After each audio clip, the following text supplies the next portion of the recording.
Hi, I'm Dr. Boz. Welcome to my channel. If you're new to the ketogenic diet or new to my channel, I'd encourage you to check out the playlist, All Things Keto. That playlist, All Things Keto, starts with the most common questions people get at the beginning of the ketogenic journey. It takes you step by step through those common hiccups and the best way to begin the ketogenic diet. If you've been at this ketogenic diet for a while, this playlist might be better suited for you. This playlist is called Consults with Dr. Boz, and this is the first of many videos to come. You will meet Jennifer. She's been on the ketogenic diet for 18 months, and although she lost 50 pounds in the first several months of being on the ketogenic diet, she's plateaued and can't seem to lose any more weight. Her goal is to lose another 50 pounds, and we're gonna help her do that. You'll also meet John. John is Jennifer's husband, and he's been on the ketogenic diet for just under 6 months. He had incredible success with his weight loss, but he's run into some different problems, which are oh so common. As a physician, that exam room door closes, and I get to hear some intimate stories about how patients struggle. I can't give medical advice across YouTube, but we can do a consult while you watch. Jennifer and John have courageously stood up and said, Dr. Boz, I'd like to help you teach other people about some of the more difficult things to explain on a ketogenic diet. If you look across YouTube, it doesn't take long before you can see healthcare providers saying, we can't give medical advice when we don't know you. And that is true. I am not here to replace your primary physician. When my patients have problems, I want to be the one walking them through that. And in this case, the patients are Jennifer and John, and they have said, let's teach people together. If you're watching this, tune in each week as we take on a little bit more of their struggles and some of their successes. We hope to do this weekly for a year and reach the goals that Jennifer and John have outlined. Please encourage them, give them your support, and ask questions of what they've done and what they've succeeded at. We'll use this playlist as a way to educate you through their journey and improve their lives one ketone body at a time. Thanks for checking in. Check out this video and then tune in to learn more about how Jennifer and John progress over the next year. Hey everybody on the Keto Friendly Recipes page. I am so excited. My name is Jennifer. I'm here with Dr. Boz. I've got to tell you, first of all, I've got to tell you before I announce and tell you why she's here. I know that you're not used to keto talk on a Keto Friendly Recipes page, but let me tell you, there is much more information to be had than just recipes. We need some talk behind here, and we need some information to help people on their keto journey. And here's why I have Dr. Annette Bosworth here. I reached out to her a little while ago because I love to do experiments. I found her on YouTube. She did a video on autophagy, and I was so intrigued with her story. I was so intrigued with how she tells her story, but I was most intrigued with how she does things. So let me introduce you. You go by Dr. Boz, right? Yeah, that's great. Yep. Awesome. I'm Dr. Boz. Yep. Yeah. So first, let me tell you before we start, let me tell you what's happening. She wrote a book. Her story, well, I'm going to tell your story a little bit and how I know it, and then I'm going to let you tell your story. But I found her because she wrote a book called Any Way You Can. There's a picture of it. This book is an amazing story about her mom and the struggles that she has with cancer, and how Dr. Boz learned about the ketogenic diet and had helped her mom through a very long process through fasting. Well, I was immediately intrigued with the story because the book was never a thought when she was going through this. The book was kind of documenting the process through it.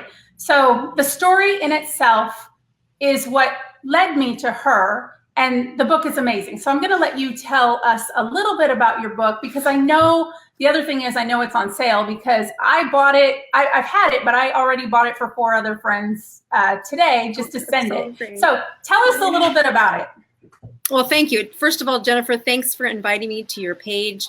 Yeah. You are leading a group of people that I am so thankful that there are curious and brave people saying, how can I live my life healthier through things that don't require a prescription?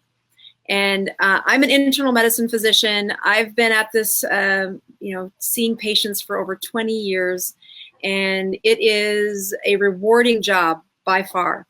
But unfortunately, it's filled with one prescription after the next for symptoms patients have. Yeah. And it's easy to get hypnotized into that. My mom, 2 years ago, now almost 2.5 years ago, had cancer for 10 years. And her cancer was this gnarly little cancer called CLL, which stands for a lymph cell cancer. She had really done well with it, fighting, white blood cells are what take care of your infections. And her infection rate had really been our biggest warning about how she was doing. 10 years into the story, she had had 2 times where her health got so poor that she needed chemotherapy. We had walked into, she was now 71 years old, and the chemotherapy did to her what it does to many people, which was it kind of wilts you from the inside out. It made the numbers in her chart look better, but it did not make her spirit better. And I talk in the book about my mom being a real live Mary Poppins. I grew up on a farm in a small town in South Dakota, and my mom was not the mayor, but she could have been. She was an organizer, a leader, very driven to make sure her community was alive with the goodness that she wanted in her life. And her example to me will live on for generations. But 2 years ago, that did not exist. Her brain was very foggy. She could hardly read. So Wow. A book wasn't something I was even considering. I was trying to, I'll tell you the biggest part that comes out in chapter 1, which is we walked into the chemo doctor. She's 71 years old, about to turn 72. And right before he walks in the door, she looks at me and says, if he says chemotherapy, the clothes on the top shelf are the ones I want at my funeral. Oh, ouch. And yeah, we knew there was trouble. She had big lymph nodes happening in her armpits and her neck. So we knew there was trouble. And like right out of a script of a movie, the doctor walks in almost the moment the words leave her mouth. And indeed, her numbers were terrible. He said the word chemotherapy, handed us the pink slip. We walk out of the room, and the backstory to this is I had been, I like to call it peeing a ketone, meaning measuring, and I was in the ketogenic diet for about 30 days before this moment. And what got me curious about it was a whole bunch of research that had really made it to my sphere of influence in late 2015. And it had everything to do with, how do you get a brain to work better? How do you get a brain to focus? How do you improve depression? And that mental fog that happens in so many patients, how do you resurrect that function? So it was really a brain-driven search that I was using the ketogenic diet as a way to say, how come I don't know more about this? Why is this so new to me? Yeah. And in the midst of that, I came across this literature in several places that was using the ketogenic diet for cancer. And then set aside the weight loss. That was like, oh yeah, that's there too.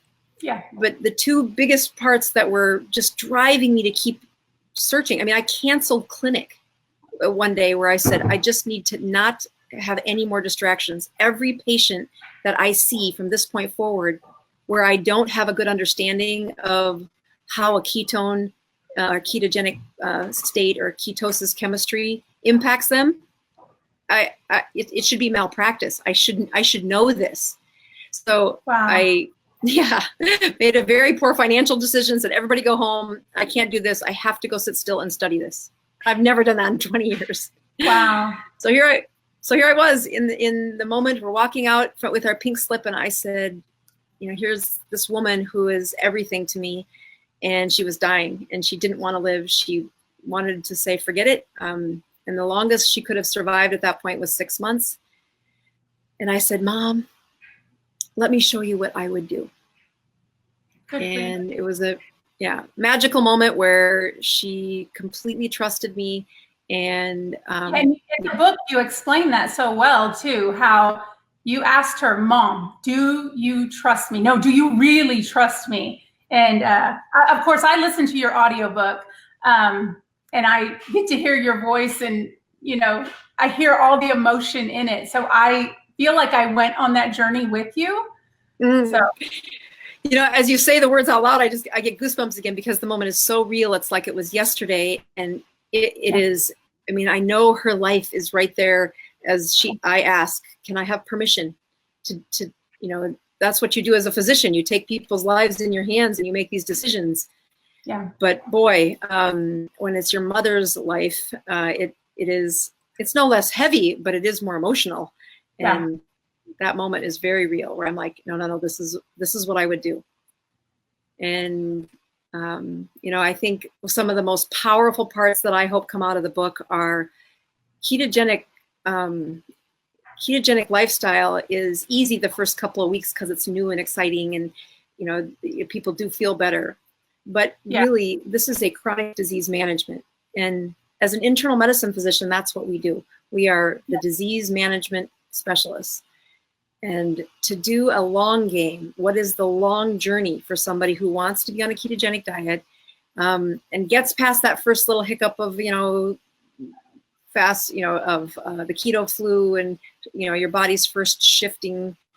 But what happens after week 3, and then week 10, and then 2 years, and then that plateau? And those are the places where we connected. Yeah. So that's the story about her book. So first of all, we've kind of been talking, Dr. BOZ and I, we've been communicating back and forth.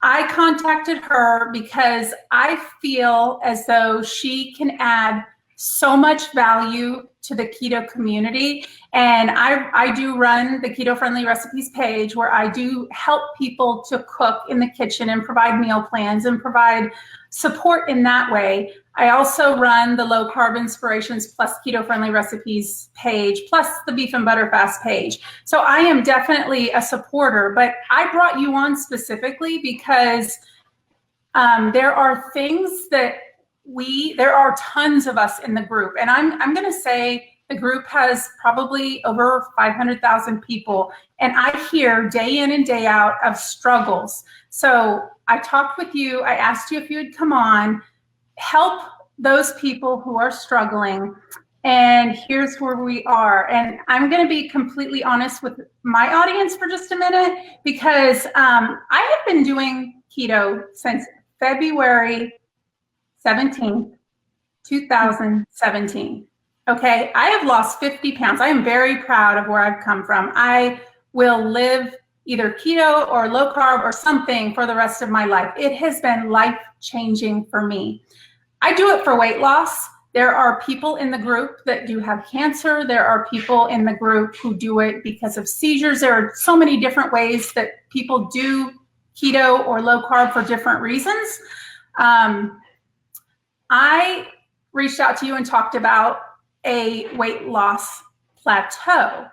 It's like I am right at the 200 mark, and I know there are so many women in the group that are right there. It's like we bounce from Wonderland, that means in the ones, to just above. And it's almost like I felt like there is something happening with our bodies that we do not understand. We are living this lifestyle. We are doing good. We are in our macros. Heck, I do the beef and butter fast. I do amazing every time. I always lose weight.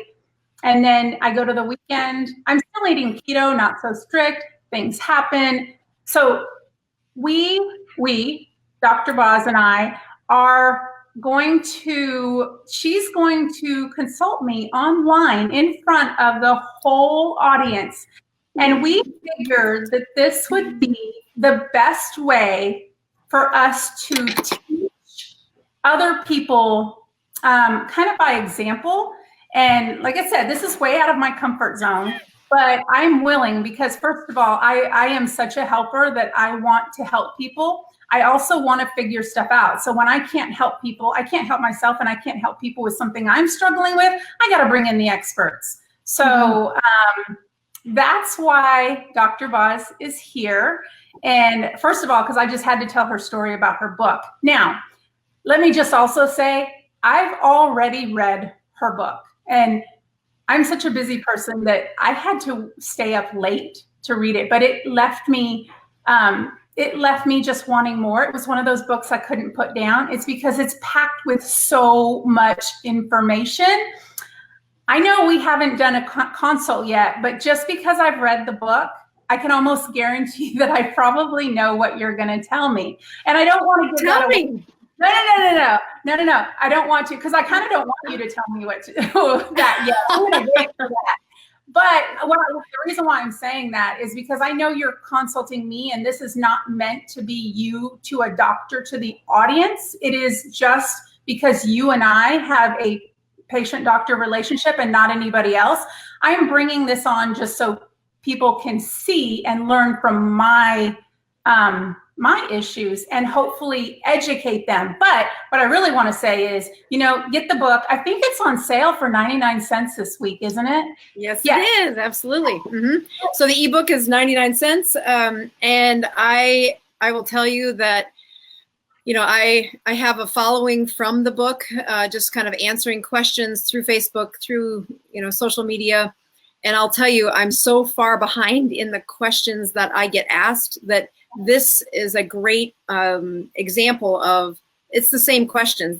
There is a learning curve where if you can get a few experts who have the understanding of a ketogenic diet, and then you get somebody brave enough to say, just be willing to be vulnerable in front of people. Your plateau is everybody's plateau. There are a few rules that the human body will not make an exception to. You are human. We can fix this, but it does require that you got to say, I'm going to bravely stand in front of the world and say, here's what I'm doing and here's what I've done. And I just want to say, I really, you're going to make a huge difference to so many people. So thank you for being brave. So let me also mention that in the description of this video, I have put the link to her book and the sale, where you can grab that for only 99 cents. I also encourage you, once you buy it, you're going to want to send it to a few friends. So if you know that this could possibly help someone, get it while it's on sale and send it, because you need to take advantage of it. And then second of all, in the notes, I've also put her website. So on her website, there was a way, and I'm saying this just because I did it. I went down, scrolled down to the bottom, and I was able to join her newsletter. So do those two things if you are interested, but we plan on going through a consult. We plan on doing this. Are we going to do this weekly? Yeah, at least weekly. And then, so the other part about a ketogenic diet is that as you hit a plateau where you're at, we're going to go through some basics today and tonight, and you will find that this will lead you to the next couple of questions. Okay. I think the art of teaching is to match what the patient can absorb and the stage they're at. Okay. So before we start real quick, I want people to tell us where they're at. I know that you and I both love to see where our audience is at. So put in there, let us know what city and state you're from, because we'd love to see where you're from. Also, if you feel this could be a benefit for anybody who's in that situation, share it out to people, because absolutely that would be very helpful. Okay, so let's get. No, it's absolutely that, I talked about, leading what this is a consultant, but to have a support group that you and your circle of influence will be welcomed into this as we go forward. Looking at, it's not an isolated event. So many times when I'm coaching people with a ketogenic diet, I will tell them this is a lot like helping an alcoholic get off booze. If you think you can do this without educating your support system, you're going to fail. You have to have, even if they're not, you know, alcohol-free, carb-free, even if they're not on the same level of performance that you are, the understanding is so critical for success. Okay. So Jennifer, let me ask you a few questions. This helps not just me, but it helps the audience. And I've saved some of this so the audience, I don't know the answers to all these questions. So when you first went keto, you said it was about 18 months ago. And how did that first journey go? How did the first step into ketosis, if you would, and that weight loss, what was your story? How did that look? So it was a huge, huge learning curve, but I started off with the urine strips to test because it was the most inexpensive way. And I know there's 3 ways. I know you can do breath, I know you can do blood, and I know you can do urine. But honestly, when you start, I don't even know if I'm going to continue this. So a $10, $15 bottle of urine strips was the way to go. Right. I was checking every time I went to the bathroom for 3 days. And I want to say, if memory serves, it was possibly on day 4 that I had pink on me. I was in a ketone, like, yeah. So that was that. And then those strips honestly helped me out for the next 2 or 3 months because I made mistakes. Like, I made mistakes. And they just helped me to see those mistakes and then to recover from those mistakes. And then all of a sudden they didn't work. And then I got frustrated and didn't track. So that's basically the story. Yep. Human nature. That's very good. So no, that's great. So some things that help me there is 4 days to a ketone teaches me about what is the resistance within your liver. You know, the liver is where when the body has extra sugar, and if you're living on a low-fat, high-carb diet like most of us were before keto, the body is so good at taking that extra sugar and storing it in your liver. The question that we want to know when people first go keto is, well, how big was your liver? There's a whole chapter about this in the book, but what I'm doing is calculating to say, well, how bad was her insulin resistance? You know, the number of patients that show up and say, oh, doc, my sugars are fine. I'm not diabetic. I'm not pre-diabetic. And I look at them and say, you just don't know you are. And I don't need to fight with them. What I need to do as their physician is to recognize where we're at, where the obstacles are going to come from. Yeah. So if you on your initial ketogenic journey, I've had some patients take 10 days to make their first ketone. Oh, wow. Now, sometimes it was because they just didn't get the rules, but I think they had the liver. I mean, they're 450 pounds. They had a liver the size of a small child. I mean, there was so much extra sugar in that liver that we didn't get I know, it's incredible. The loss of elevated sugar took that long before they got to feel the benefit, which is when the ketones show up, and that's where they begin to say, oh, I feel so much better. And I almost feel bad, warning patients about that, because if they say, oh, I'm so heavy, this is never going to work for me. I'm like, no, you're the person who should be doing this. And then, not everybody's that way. Your genetics do have a lot to do with how insulin, how well has your insulin rescued you or protected you. So 4 days in, you have the blessing of actually checking. That is the key to this diet. The difference between this diet and a, say, paleo diet is that you can check it.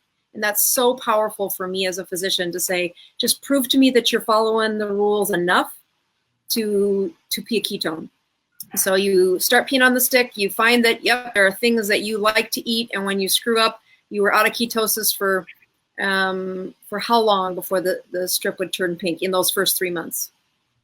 Oh, gosh. Honestly, that part, I'm not real sure. I mean, so if you'd screw up, did it take 2 days to get back into ketosis? Did it take 3 days? Did it take 1 day? Do you remember? I don't remember, only because I just assumed that the next day I woke up, it'd be fixed. I didn't realize there was a time frame. The reason why the 3 or 4 days was so vividly remembered in my mind is because I was like anticipating it, and I was so good, but I don't think I calculated what a recovery was. I can tell you, I do feel as though I have insulin resistance. I was hypoglycemic. I've had the Roux-en-Y procedure. The Roux-en-Y procedure was done for me back in '98. Oh, wow.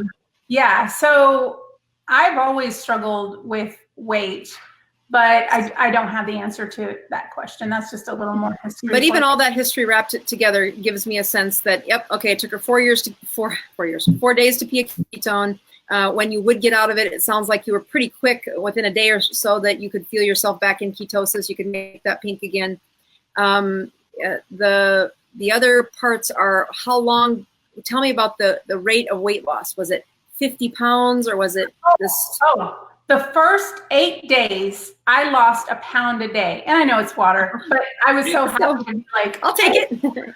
I know. And it's such an exciting feeling to be like, it's working. Oh my God. And then I just felt so much better. And I've always been a sugar addicted person, like sugar. Like I've never done a drug in my life, honest to God. But I feel like I know what a drug addict feels like because the sugar was my drug. So when somebody says, oh, I can't do that, I need my carbs, I don't feel good, I'm like, I was controlled by sugar and carbs. There's nobody more controlled than I was, I swear. And when you get that sense of feeling, when you've done keto for a couple of months and you are relieved and not controlled by that, it is such an amazing feeling. It is freedom, absolute freedom. All right, so we've got somebody who. So how long before the 50 pounds came off then? Oh my, you know, my mind goes blank after that because it turned into a lifestyle and I didn't care as much. So I don't really know. So let's do the reverse of that question. How long have you been on a plateau?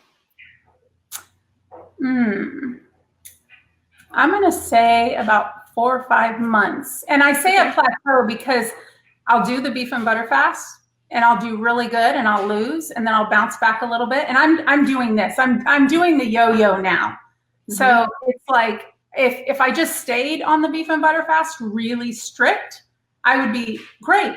But life is, no, I would. But life is life. And no, and it is not just you, that journey of when they get to a plateau, what happens if somebody doesn't kind of educate them through it is they'll give up. As much as you feel good and you've committed to a lifestyle, you also have the accountability of your fan page that, you know, keeps you accountable, keeps you going in the right direction, keeps the rewards.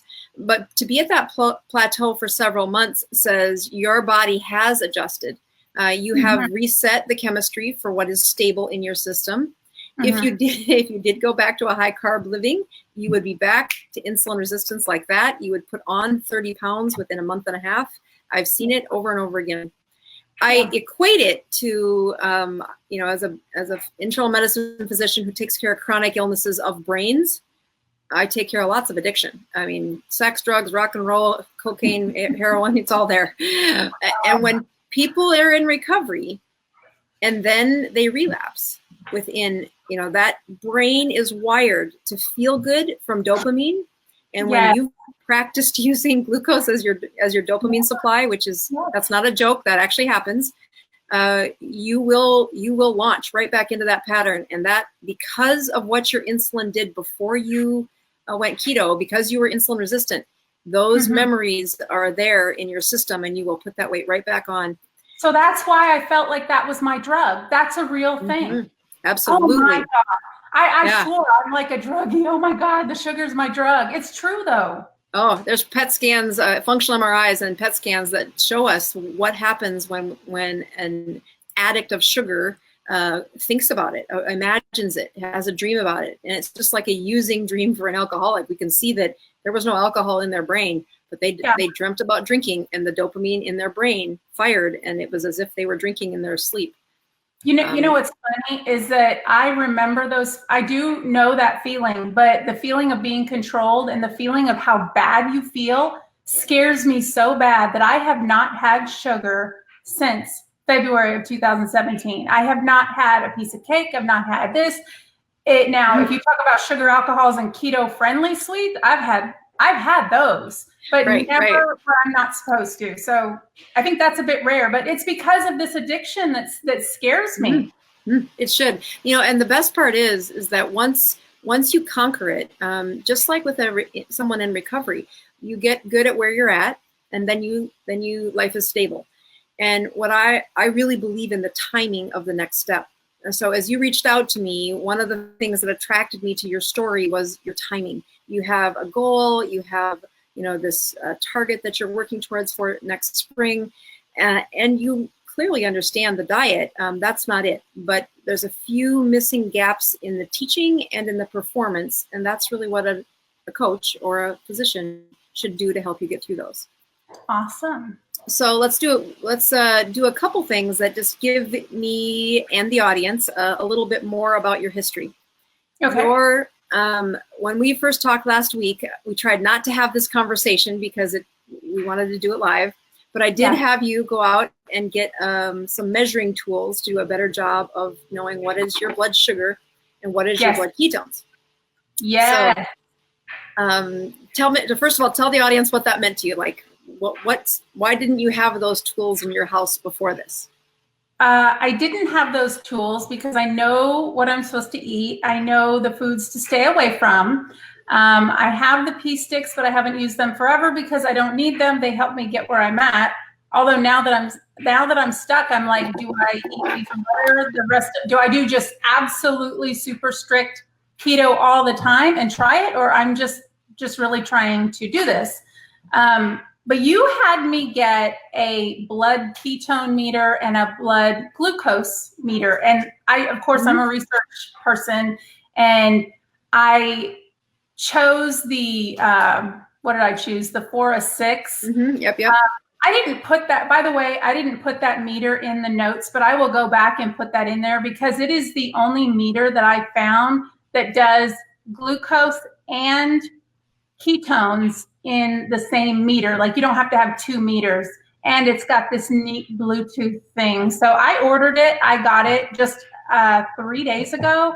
So I was I don't like blood. I don't like to prick myself, but you know what? I am on a mission, and I'm going to fix this, and I am determined, and I have a goal. So if I have to prick myself every day, once a day, twice a day, 10 times a day, then oh my God, we're going to do this.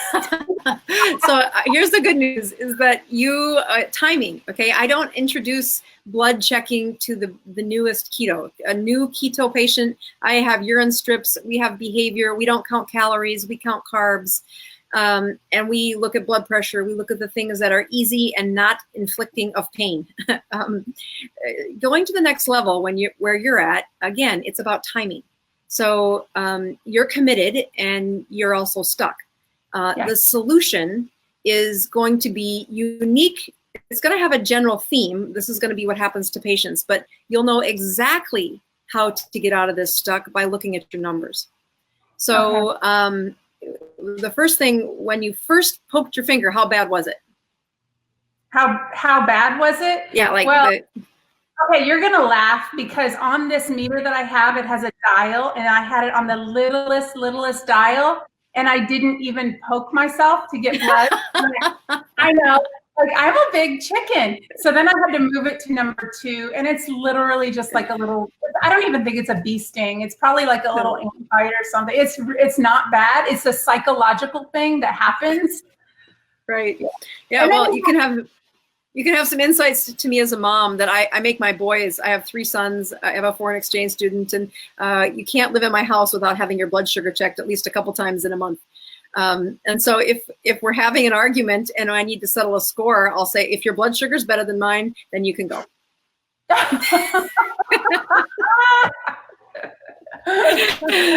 I do believe that you imprint on your children, just like Mary Poppins imprinted on me about my commitment to my community. I do think teaching my kids in the world of abundant sugar that you can test this, you can look.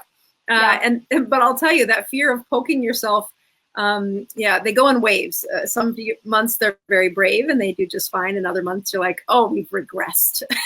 But you're not alone in having that fear. But I point it out because once people have done it a couple of times, I mean, I've walked patients with young patients that are diabetic through how to poke their finger. And once you get past that, it really isn't that big of a stimulus.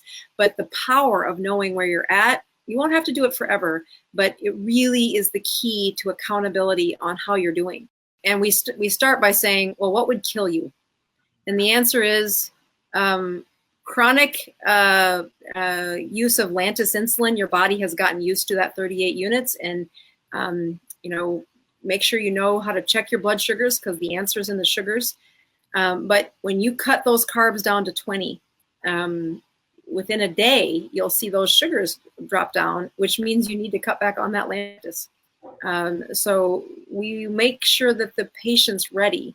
If they stop their insulin, their sugars will go really high. They won't die from high sugars in a day or two. They might die from high sugars over the course of 10 years. But that short term, we got a chicken and the egg. How committed are you? I would really encourage her to read the book, and that scene where I have my mom saying, we are at your cupboards. We have boxes filled with food that you need to not be tempted by. We need to clean up your space. I make house visits to my patients to say, if you're going to be on the ketogenic diet, I will be at your house at the end of 7 days. Those cupboards need to be cleaned. You cannot have those temptations that close to you. And they'll say, but the kids, the grandkids. I'm like, no, we are doing this for real. If you want my help, you need to be committed. Yeah, and you're talking total carbs. Somebody's asking net carbs or total carbs. I say right. Total carbs. Total carbs. Yep, absolutely. It plays a huge mental game. You'll get this the bars and the substitute, and they'll do all the subtracting, and I'm like, you are totally manipulating the process. Cut them out. We can, when you get to an advanced lesson, we can talk to you a little bit more about fiber. It's not nearly as important as they make it at the beginning, and really it's a form of negotiating. It's like the alcoholic who says, but doc, can't I just drink the non-alcoholic beer? And I'm like, no, we are trying to improve your choice of coping skills here. And in the form of sugar, we do need to just be truthful about what the expectations are. And, the other part is they don't have to be perfect. We're not looking for perfection. We aren't angels. We are all people. And that you're going to have chapters where you do well, and then you get used to you're doing well, and then we improve this and we improve this. So that's what I would tell them. Awesome. So why don't you show the group what your sugars were the first 2 times you checked them? Okay, so here's the first one. This was, I think, before lunch. I had a 67 glucose and a 1.5 ketone. Very good. Yeah. So when I look at those numbers, here's what I can see. I can see that your body is definitely keto adapted. We use something in my clinic. We talk about the ratio. And I kind of did this. I wrote about this in the book. I used some of the data that came from the cancer research. They use metrics from a different country. So then you have to convert and do these other things and look at a ratio. I found that most of my patients wouldn't do that much math. More importantly, my mom, who was my #1 patient at the time, was too sick mentally to do that much math. She could take the 67, she could divide it by the other one, and then we had these ranges. And so if you take 67 divided by 1.5, what did we say that was, 40 something? 44.67 or something like that. That is a great ratio. So it says, yep, the chances that your body is in a ketogenic state, it's really burning ketones. For that chapter right there, you're losing weight. That's a good zone.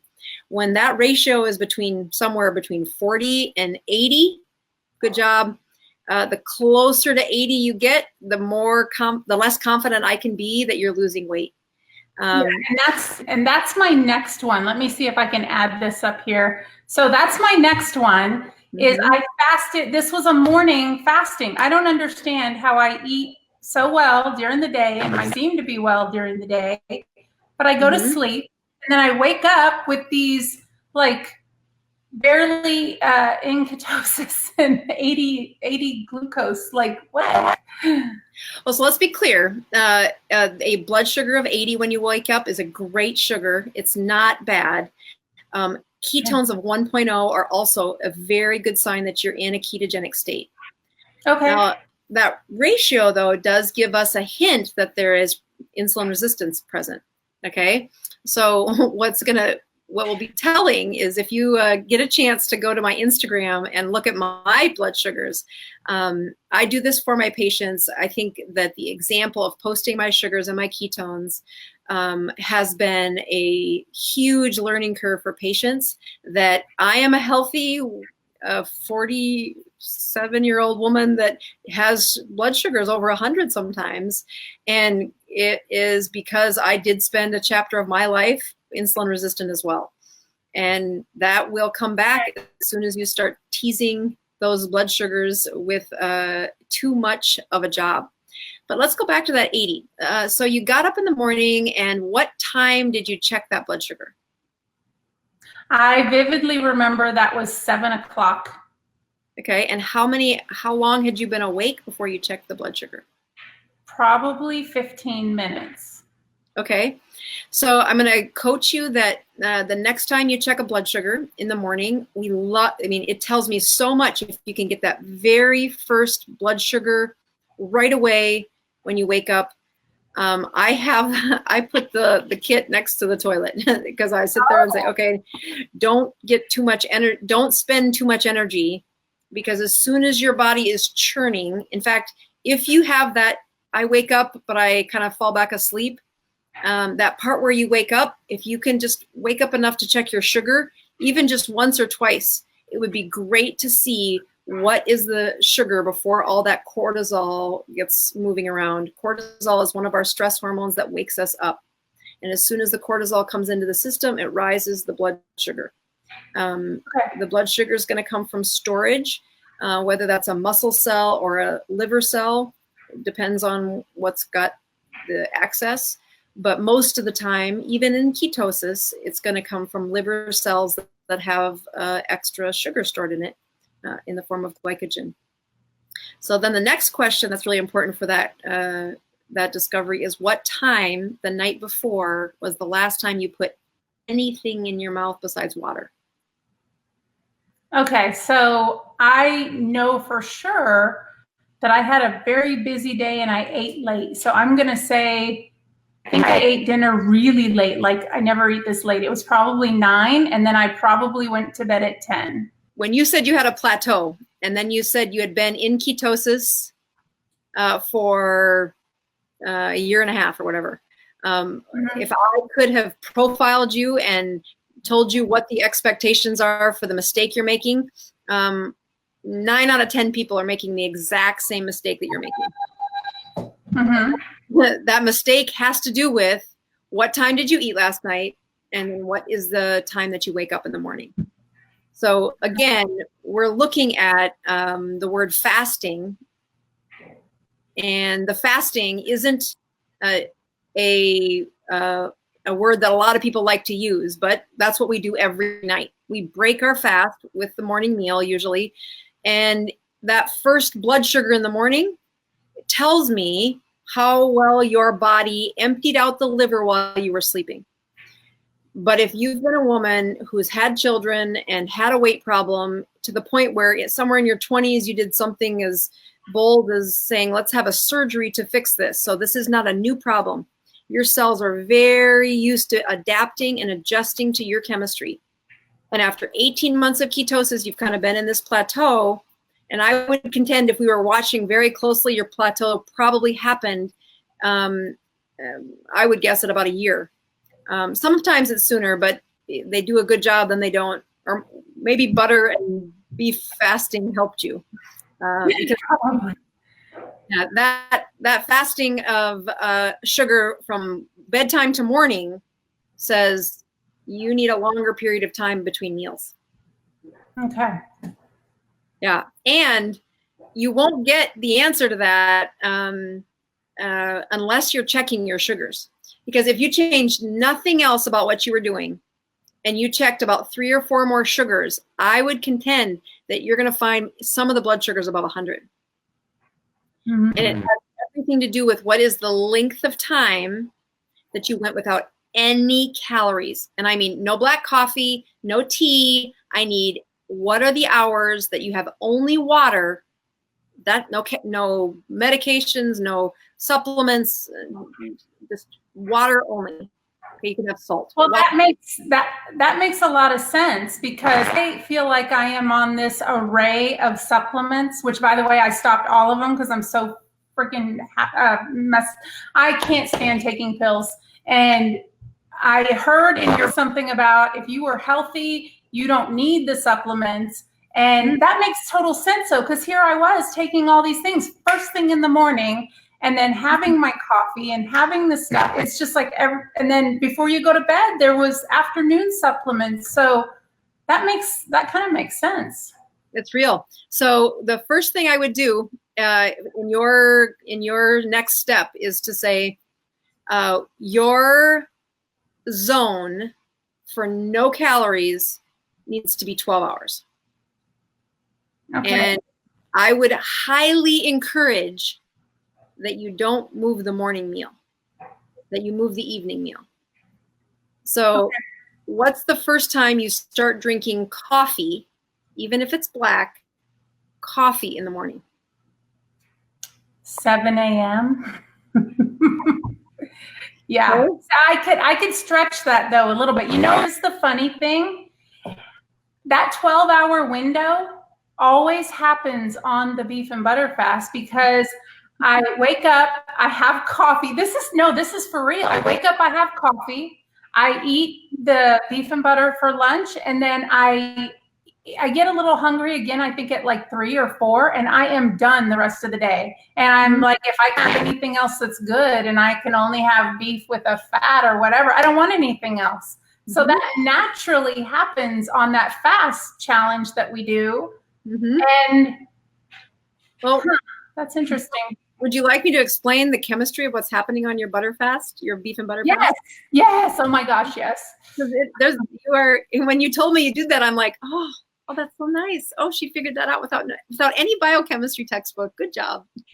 Thank you. So when you look at some of the dangerous parts about a high hydrate, low fat diet, the hormones of our body, and really remember, I'm a brain geek. I love that the hormones that speak directly to the brain. When you have had a brain that has been fueled by low fat and high carbs, the hormones that come from those fats get weaker and weaker and weaker. And you might say that we could measure the quality or health of a brain based on how well the surge of these hormones happen. And when they do the when they do high carb, low fat, the standard diet, normal American diet, the peak and valley of their hormones, it starts to go down after about 5 years. If they get insulin resistance and they get a big tummy, they're about 1/5 of the volume of the hormones that they need to make a surge. So instead of a nice peaked hormone surge, they kind of do meh. Wow. Yeah. And unfortunately, one of those hormones is a hormone called cholecystokinin. Cholecystokinin is the hero in the chemistry that says, why am I not hungry? And cholecystokinin is a fat-based chemical, fat-based hormone, but it also responds only to fat. So you know that place where when you were a kid, you could eat a whole bunch of pork chops and fat, and then if somebody came along with a cookie, you said, oh, that's my second stomach. Yes. I can eat this other thing. It's because the pork chop, which was in grease and fat, especially if there was, I don't know, just think of it as a fatty pork chop. Yeah. That's going to make the cholecystokinin happen, and you are going to feel full. You are going to feel full. One more bite of the pork chop is going to feel awful, like I can't even get it in. Yes. All carbs, it does not touch that hormone. It does not make any blip on the radar. So when you put in beef and butter, and you're doing it specifically in somebody who's already keto, so you've you've improved the supply chain, that their fat has been around long enough, like not a week. They've been doing this for 6-8 weeks, to hopefully a couple of months. And then they say, well, I need to get to the next level. And if they do this beef and butter fast, what they're really doing is putting in a whole bunch of fat, and then they surge the cholecystokinin, and your brain says no. So many times the patients will migrate to 1 meal a day on their own. But one of the mistakes that they make is they still put in calories, like they put heavy cream in their coffee, they put sugar substitutes in. I'm a big proponent of bone broth and how helpful that is at delivering salt. But their bone broth has a whole rind of fat on the top of it. And that's fine. That's what we want it for, especially in that, you'll read in the book, when mom was really sick, this was all she lived off of, was bone broth. But the key for somebody who's asking about 1 meal a day is, I will tell you a major problem that I see over and over again with my patients who naturally get to 1 meal a day and they're so proud, but they're much like you. They've struggled with weight forever. They've been to that low calorie life, and even though their metabolism was shut down to that of an old lady and they were really tired, they still kept being very strict. Doc, I've been so good about the calories. I'm eating like 500, 800 calories a day. And they look awful. They're just so wilted. When people go to 1 meal a day, I am super strict about coaching them that you need to eat until satiety. So one of the biggest reasons a ketogenic diet is sustainable, it is a lifetime, is because if you can get into this advanced teaching, which is what you and I are going to go through over these next few weeks, the 1 meal a day has a danger for somebody who has cut calories in the past, because they'll have these tiny little snacks throughout the day, and that starts a meal. You can't do that if you want to really move into the weight loss zone. Think of checking your blood sugars, and it will out you. If you do your ratio, you're going to be above 80. You had a few nuts. It's not really my meal, doc. I eat my meal later. Yeah, but you had that handful of pistachio. You had a whole bunch of cream in your coffee. Your body didn't care that you called it a snack. It was a meal, but it was a low calorie meal because you only had this tiny volume. So now you turn the body into what is a low calorie consumption, even though they have a pocket of this meal that they had at the end of the day. I call, that's phony. 1 meal a day really does need to be outside of that 1 meal. There is no snacking. There is no drifting. The calories drift into their new. The coffee should be black. The tea should be black. Water is fine. That when you get to the meal, what I need patients to do is stop eating when they feel full. So you have to teach that patient to listen to their body. That's the big trap I see. I'm on 1 meal a day, doc. I'm being perfect. I'm super great. I've been on keto for 2 years. And I'm like, yeah, but if you carefully take the history, there's trickle effect happening. And they stopped remembering that your body will do such a better job of telling you stop eating as long as you stick with a high fat. It is that signal of cholecystokinin that will rescue you every time. And that's what your butter and beef fasts will do to your people too. That's so interesting. Awesome. So we have 7:54 Central Time. I think we only were going to do this for an hour. I think that's the most we were going to do. So yeah. I want to just make sure that you hear very clearly so that we don't overlap. And that is, number one, I would love for you to check your blood sugars. If you be sure to, when you check your blood sugar, check your ketones with it. I love it when patients just take a snapshot like you did with the ones you had and post it, so that I can see it or the people can see it.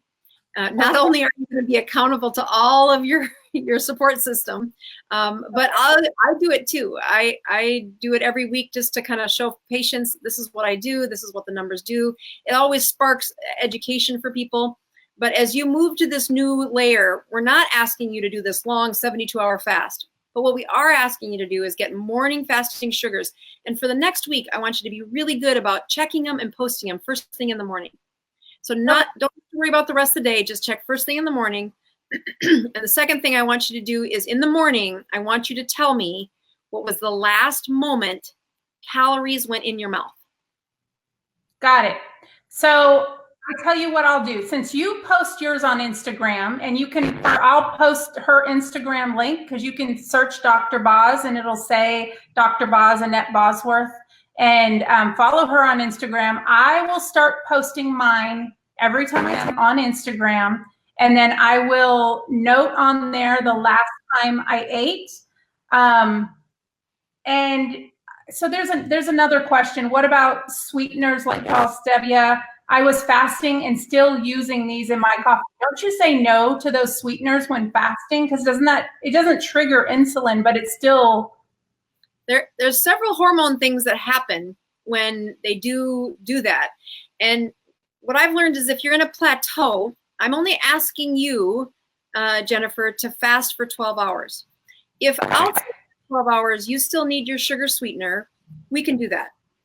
Again, if you push people too strict, too fast, Okay, they get stuck. So saying that these 12 hours a day, we're going to just start. The first week is with 12 hours, and then get me some data. Okay. That is a powerful, don't overwhelm you. We want you to succeed. If I push you to running a marathon instead of just jogging a half mile, people fall and stub their knee. Got it. Okay, so just to recap, I'm going to take my blood sugars when I wake up in the morning. I am going to fast 12 hours a day. That doesn't seem too difficult for me. I just have to be more disciplined. So that doesn't scare me. The 20-hour fast, if you said that, I probably would have been scared. Right. So that's very doable for me. I mean, I'm saying that's pretty doable. So, yes, the next time you and I, yes, definitely. You guys, remember, any way you can, the book on Amazon, the link is in this description, this video.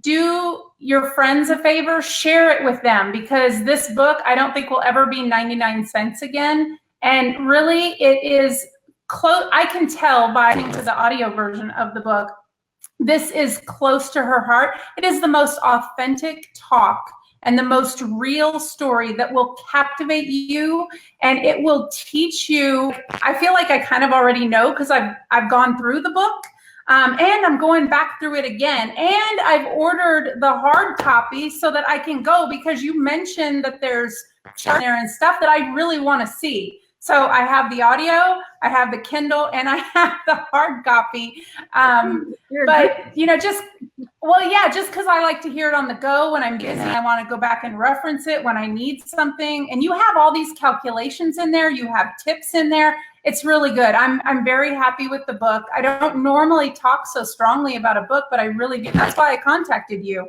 So I think we will connect. I don't know if this will be a Sundays thing between your schedule and my schedule. We're going to try and make it a Sunday thing. This will first be a weekly thing. And I will post it on the page as a schedule as to when we do this again. So the other little thing I'd like to give you a tip about is that if you're running into troubles, if you're saying, I just really wish I could have her answer this question. Do this for just a quick 10-minute or 5-minute, answer the question. The good news about these videos is they do stay live. And I will tell you the next couple of weeks are where people have the struggles. So if you save your questions till we do our next consult, that's great. But if you're really frustrated, we can do a quick, just answer the question real fast. And I've just found that those are meet the needs when they happen, and that gets them coached through the next part. So. Great. Okay. Well, just the audience, if they want to find you or any of your other amazing videos, not only can they find you on Facebook, but they can find you on YouTube. If you guys want to follow the story of her consulting me, the journey in the end of it, I hope to be the end of it soon.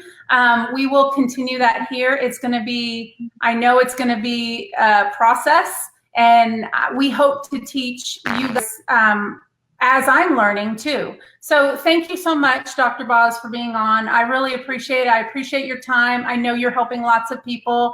I'm very grateful for the help, and I'm just so happy we can do this live so we can help other people. Right. You're going to change a lot of lives because you're making the same mistakes several of the folks make. And once you get this calculation figured out in your head, we get to see your success too. Awesome. I'm signing off any way you can. Please subscribe to my channel. And if you want me to give you a ring the next time I put out content, click that little bell.